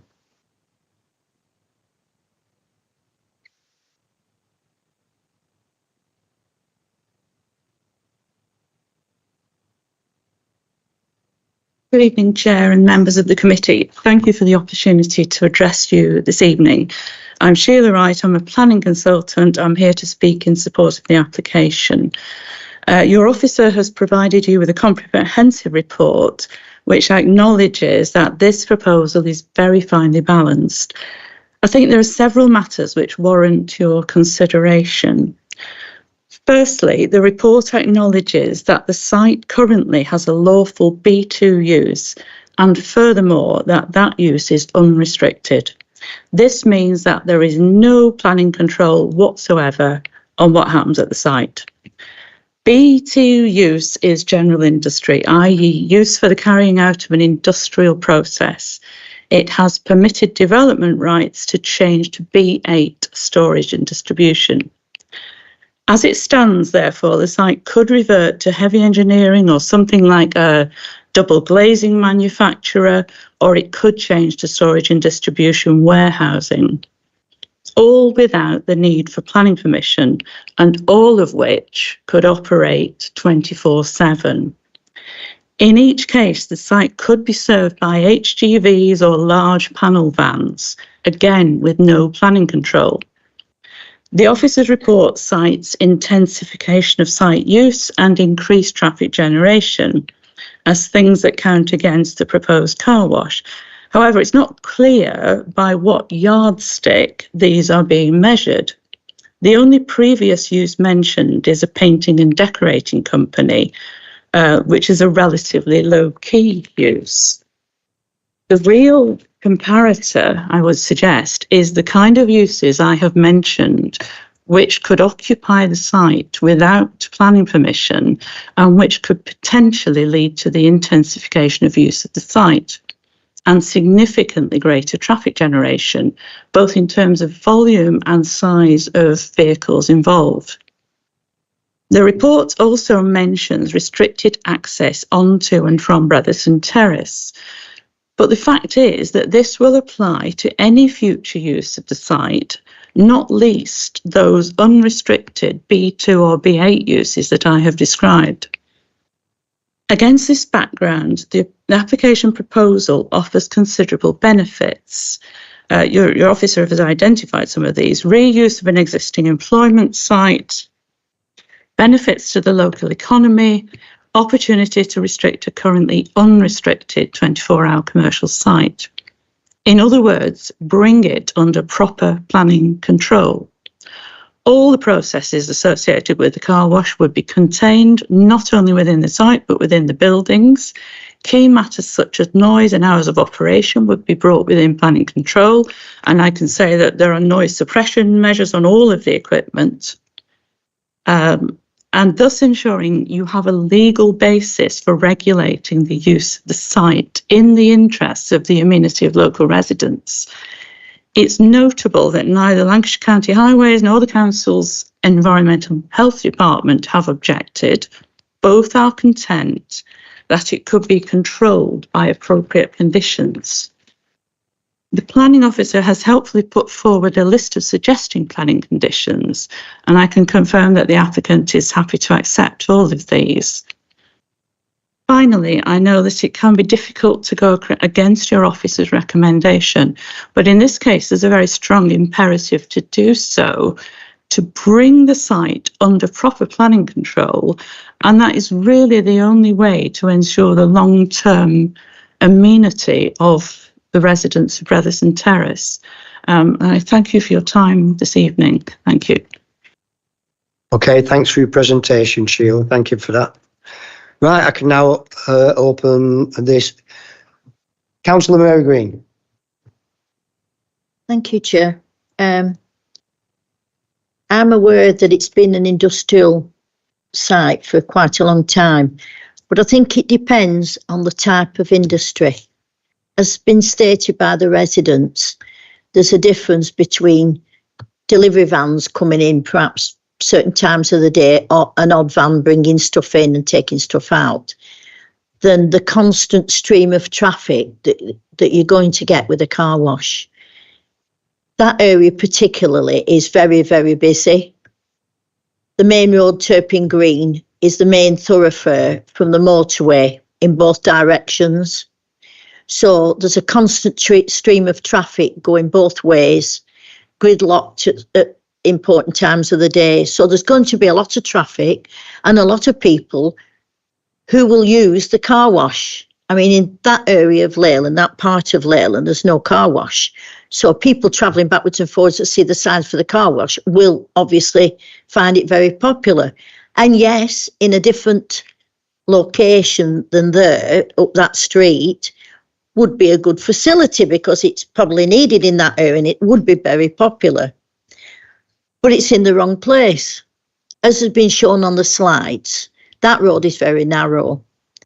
There's cars parked on both sides. When I went to have a look the other day, there were cars parked on both sides. And because the last house at the top, the house which I think puts a little garden in and that, the last house before the works, there was no car park there when I went. And I just about managed to turn around because the gates were shut and there was no car there. So I just about managed to turn around using that little turning circle. If a car had been parked there, as the officer stated when she parked her car there, if you'd imagine that car there was no way you could turn around. So it's a one lane road, if you will, one way in and one way out.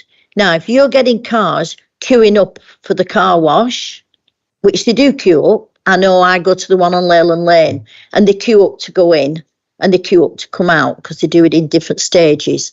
Now, you get cars outside there on that street, that street will be blocked. And if there's a car wanting to come out and a car wanting to go in, there'll be absolute chaos in that street. It's a narrow street. It's a terrace street. The houses are right onto the pavements. They've no front gardens. So they're living right onto that street where the traffic's going to be literally passing under the windows constantly, 7 days a week.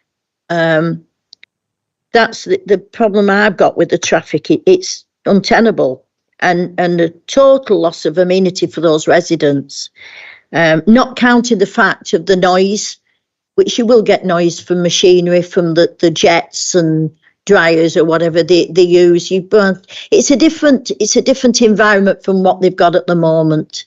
So to me, it's loss of amenity, and that's the main reason. And I'd vote for refusal. Thank you. Okay, thanks, Councillor Green. Councillor Pillinger, you indicated you wanted to come in. No? Okay, sorry. Okay, so that's Councillor Mulligan. Yeah, thank you, Chair. Can I just have a bit of clarity on the parking down? It is like a one-way street by the sound of it. Parking on both sides, is that okay? They're legally they can park on both sides. Yeah, it's a two-way street, but they're generally parking in front of the houses and on the opposite side. So I don't know if that's residents or... So they're allowed to do that. So yes. It's basically just one way. Yeah. As Councillor Green says, it's going to be hard work, and I imagine with businesses that they've had before, as Councillor Green pointed out, it is the type of business, isn't it, that depends on whether it's going to be a complete chaos or maybe you can just get by. I agree that this type of business would not benefit this particular area, but I am interested in this bringing it under proper planning control. If we were to do that, I'm sure it would help the residents more, but in this particular business's point of view, I don't see how it will, because you'll still have that chaos, unless when we talk about bringing it under proper planning control, that means we'll be able to stop them parking on one side of the road or something like that. If we can't, I think this just surprises me that it's been allowed to operate like this for so long, really. But I can't see this type of business working in that area. It will be complete chaos as far as I'm concerned. They're trying to get in, reverse out. There'll be cars on the road trying to come in. It will just be chaos. So for me, I would second Councillor Green. Thank you. Chair, could I just come back on? Just like to say that, bearing in mind the terraced houses, people who live there have no option but park there on both sides. They've nowhere to park the cars.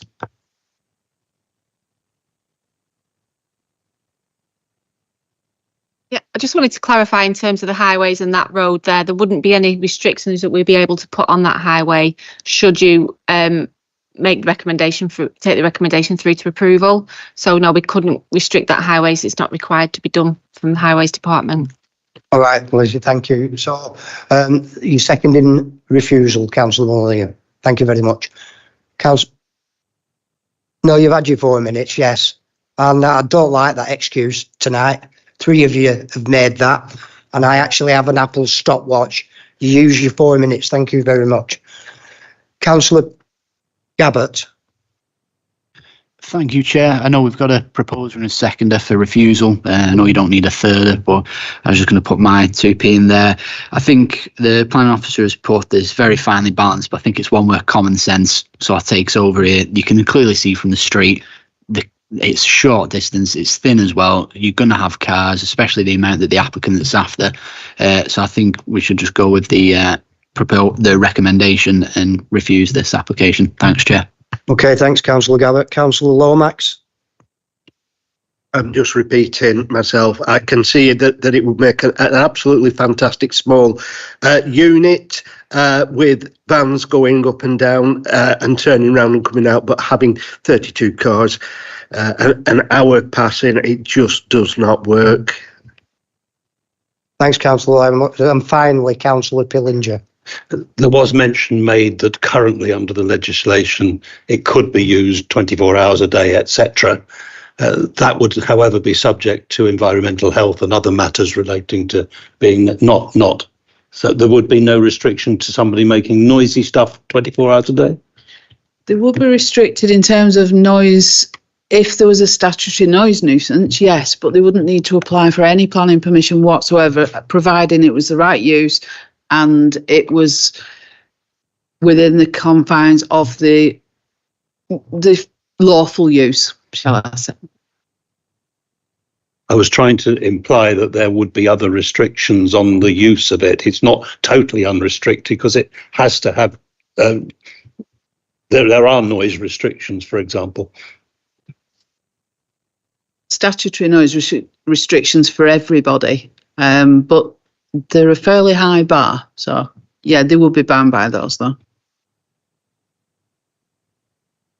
Right. Does any member of the committee want to go against the officer's recommendation for refusal? No. Okay. So we can go to the electronic vote then. This is for refusal of the application at the commercial yard at Bretherton Terrace, Leyland. Can all vote now, please?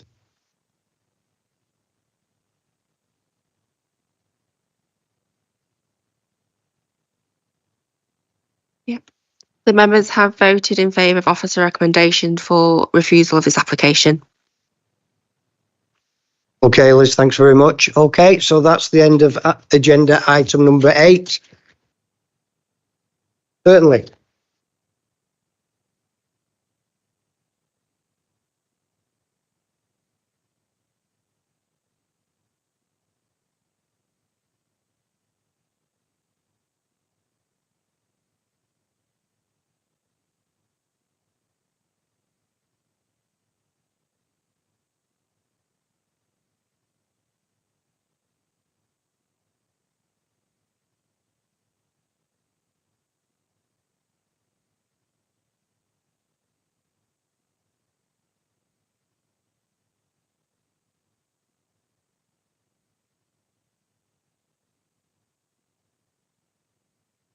Okay, let's move on now to item number 9. It's fuming at Liverpool Road, Hutton. Debbie, if you would like to produce this item, we can get this one over with quickly. There's no registered speakers. Thank you. I was just going to say that. Let's make it a fast one. Right, we're looking at a single-storey building on the corner of Anchor Drive and Liverpool Road, Hutton. It's an established restaurant. It's had a few names over the years. I think it was the old Kohinoor. It's been an Indian restaurant for a while. To the west, we've got Hickory's Restaurant, which is fairly newly built. To the east is a car wash, commercial car wash, ironically. North is residential off Anchor Drive, and facing across the roundabout is Lancashire Police Headquarters. The application is for change of use of a restaurant to a mixed-use restaurant and hot food takeaway. So we're only looking at this section in the red dotted box, and the installation of a flue. The remainder of the building will stay as a restaurant. This will be a hot food takeaway. No times are proposed by the applicant, and to avoid a 24-hour use, we thought it would best to restrict to the licensing conditions of the restaurant and at least the whole buildings. Now that it's in your gift to change that, but we put that on as condition 3. So that will be 11 in the morning until midnight, Monday to Saturday, 11 till 11:30 p.m. on a Sunday, and noon till 11:30 p.m. Christmas and Good Friday. The two businesses would be appear to be separate. This is the way I've heard it. One thing that is, I have made a mistake in the report. You think I'll be able to read plans by now. I've said that there is access between the two. There isn't. So they will be completely separate. There is a separate door on the front here. That's been the case for a while. And you can see the flue on this photograph. It's just on the side facing the car wash. We would also expect a noise impact assessment to be secured before first use, and that's condition 4. This one is showing the installation of the flue, which is already there. It's fairly insignificant for a building like this, and just a floor layout. So you'd have a hot food takeaway counter. I believe it would be a pizza place, but this will cover any number of hot food, and a kitchen prep area at the back. We've had no letters of representation, no objections from statutory consultees, and we will go with approval with conditions. Thank you, Chair. Okay, thanks, Debbie. Right, straight into committee. Come on. Thank you, Councillor Stringfellow. I think it sounds very straightforward, and I'd like to go straight to approval. Thank you for that. Councillor Gabbert. Seconded, Chair. Does anybody want to refuse it?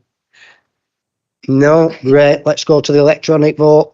This is for approval of, with the conditions, obviously, of Cumin, Liverpool Road.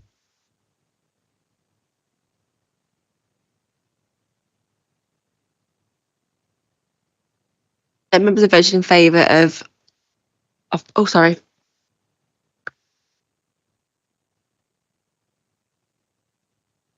It's unanimous in favour of officer recommendation. Brilliant, thank you. Now moving on to 16 On the Hill, Liverpool Road, Penwortham. Janice, if you would like to present this item. I feel under pressure now to do it quickly. What? I say I feel under pressure now. Don't be under pressure, Janice. Take all the time you want. I might not be here when you finish, but take your time. So this application relates to the drinking establishment known as 16 On the Hill. It's on the corner of Liverpool Road and Priory Lane in Penwortham. The area is commercial in nature. Tesco's store is opposite, and there's drinking establishments towards the east, along adjacent and along that little terrace. It's a bit of an old location plan, this. There's other commercial properties to the west and some to the north, but there are residential properties in the area, mainly to the north, but particularly there's some residential apartments above the neighbouring commercial properties, but not above the application property. So the application just proposes the replacement of the front window and door with a bifold door and a new entrance door. So that's just showing the front proposal. So the application property does have a forecourt to the front, which has tables and chairs and a pergola over. And the external area can be used by patrons until 2200 hours. This is just a view from the side showing the external area. So there's no real impact from the proposal itself, which is a relatively minor development. So I am recommending the application for approval subject to the imposition of conditions.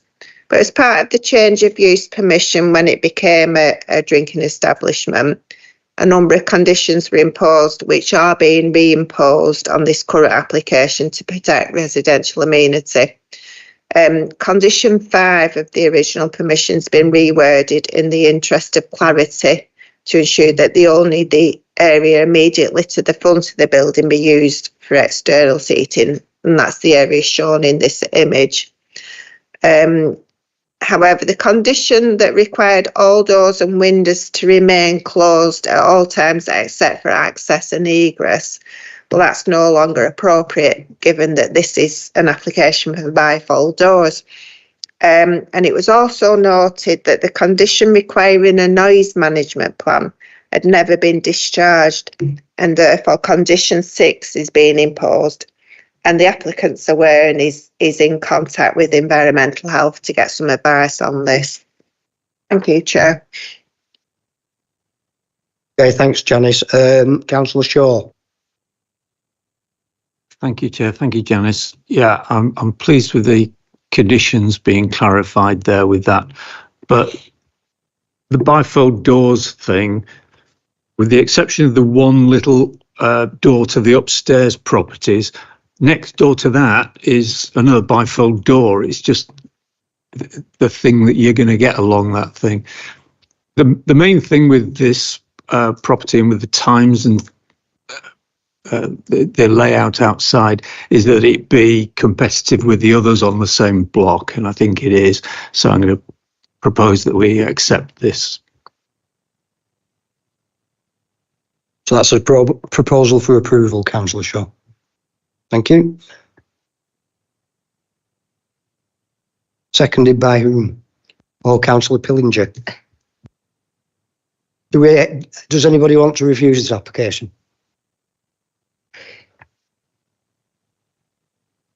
I mean, 1, 2, 3, 4 ex-mayors on the same committee. Dear me. Right, okay, let's go to the vote then for approval for 16 on the Hill.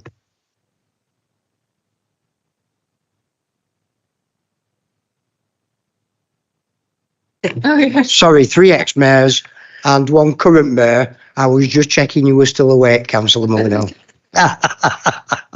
Okay, so if we can go to the vote for approval, thank you.